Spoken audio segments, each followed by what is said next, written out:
Hello and welcome back to my channel. If you are a shy street photographer and find it hard to approach a scene, I suggest trying night photography. In my experience, people on the street are less self-conscious after dark. I find it easier on rainy days because people holding umbrellas, covering their faces, avoiding eye contact, and most people are just focused on themselves. I believe that the darkness creates a great setting for silhouettes and moody shots. In this video, I will show you the shots I captured and walk you through my process. Towards the end of the video, I'll cover some questions: how to navigate in the rain, the camera settings, and the gear I used. Be sure to follow along. In the last video, I showed you how to do it in the daytime. Particularly at night, we can make the most of the ample light, colorful neon, and the reflections. The location I pick is downtown. Since I know the neighborhood well, I have a list of shots in mind and know exactly where to start.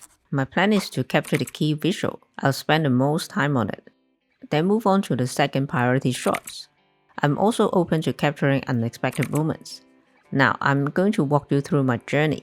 The first photo I wanted to take was a silhouette in front of a goldfish shop. It's a tourist spot. I found a well-lit wall with plastic bags that made a nice background. I took some test shots with both wide-angle and portrait lens. The 85mm made the person stand out. The wide-angle lens was perfect to capture the fish tanks in the back alley.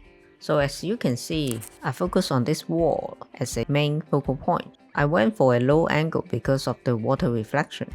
Can I use some leading lines? How close I want to be? I was testing out the framing. Suddenly, a lady stepped in right on cue, but I think there's redundant space, so I made adjustments, turned my camera, and wait for the next subject. Not long after, a man entered the frame, and here it is.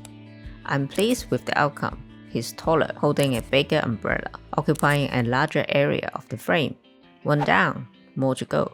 Then I focus on the people with umbrellas. This time, I discovered a dry spot under the footbridge, a perfect time for me to switch lens. From this angle, the zebra crossings serve as converging lines, guiding the viewer towards the subject. Therefore, I set the focus range in this area. I always appreciate zebra crossing because of the traffic light. It allows you to prepare and anticipate when people enter the frame. You can use autofocus or manual focus. My habit is to turn on focus peaking in low light because it's more accurate. Next on the list are the puddles. They are colorful. You might think they are relatively easy to capture. In reality, they look like this. The ripples create messy patterns. So I waited for the rain to slow down. I used the time to take some test shots to determine what to include and exclude. I particularly like the breaks, so I composed the shots with the foreground. f1.8 wide aperture helped me create a sense of depth. By focusing sharply on a small area of the image, I could blur out other parts for a cleaner look. It's fun to find puddles with different colors. Let me show you a wide shot of the street. It's so bright. I captured a series of reflections, including close-up shots of neon signs, car windshields with water droplets.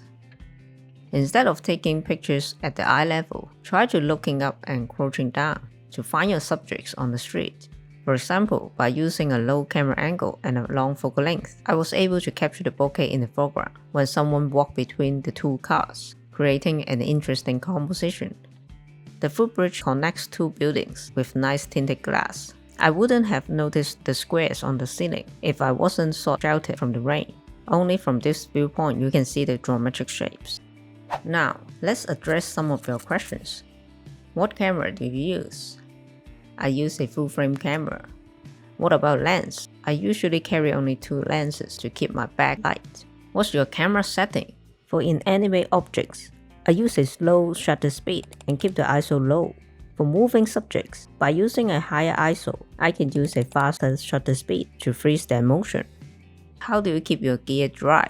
My camera is weather sealed. Remember to use lens hood to prevent water drops. I didn't carry an umbrella because I find it hard to navigate. Instead, I prefer to seek well-sheltered viewpoints like footbridge, overhangs to stay dry. The last question, how long do you stay outside? A photo walk lasts 3 to 5 hours. It involves a significant amount of walking. I hope this video answers your questions. If you're new to my channel, my name is Oz. This is episode 7 of Street Photography series. Thanks for watching. I'll see you in the next one.